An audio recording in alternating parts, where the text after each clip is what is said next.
بسم اللہ الرحمن الرحیم۔ کیا آپ جانتے ہیں کہ ایک چھوٹا سا عمل جو ہم دن میں کئی بار کرتے ہیں قیامت کے دن ہمارے لیے نور بن جائے گا؟ جی ہاں، ہم بات کر رہے ہیں وضو کی، جو صرف نماز کی تیاری نہیں بلکہ جنت کے دروازے کھولنے والا عمل ہے۔ آج ہم جانیں گے نبی کریم صلی اللہ علیہ وسلم نے وضو کے بارے میں کیا فرمایا اور یہ عمل ہماری زندگی اور آخرت میں کیسے انقلاب لاتا ہے۔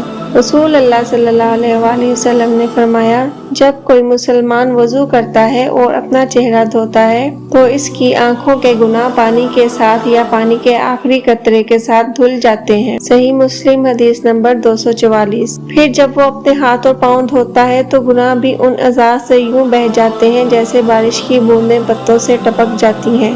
کیا ہم نے کبھی سوچا کہ ہمارا روزانہ کا وضو دراصل ہماری روحانی صفائی کا ذریعہ بھی ہے؟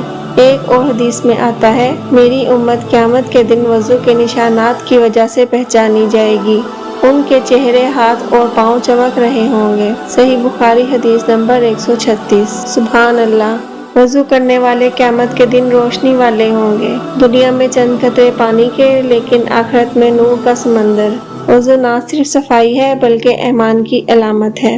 نبی کریم صلی اللہ علیہ وسلم نے فرمایا، الطہور شطر الایمان، پاکیزگی یعنی وضو ایمان کا آدھا حصہ ہے۔ صحیح مسلم حدیث نمبر 223۔ جب ہم باوضو رہتے ہیں تو دراصل ہم اپنے ایمان کی حفاظت کر رہے ہوتے ہیں، اور سب سے خوبصورت بات، نبی صلی اللہ علیہ وسلم نے فرمایا، جو شخص اچھی طرح وضو کرے اور پھر کہے، اشہد ان لا الہ الا اللہ وحدہ لا شریک لہ واشہد ان محمدًا عبدہ ورسولہ، تو جنت کے 8 دروازے اس کے لیے کھول دیے جاتے ہیں۔ صحیح مسلم حدیث نمبر 234۔ یعنی ایک چھوٹا سا عمل اور جنت کے 8 دروازے ہمارے لیے کھل سکتے ہیں۔ کتنی بڑی فضیلت ہے! تو دوستو، آئیے ہم سب یہ ارادہ کریں کہ ہر نماز سے پہلے خوبصورتی سے وضو کریں، نہ صرف فرض کے طور پر بلکہ محبت سے، ایمان کی روشنی سے اور جنت کی طلب کے ساتھ۔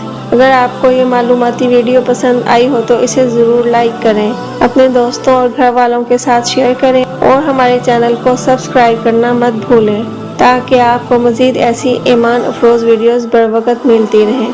اللہ ہمیں عمل کی توفیق عطا فرمائے، آمین یا رب العالمین۔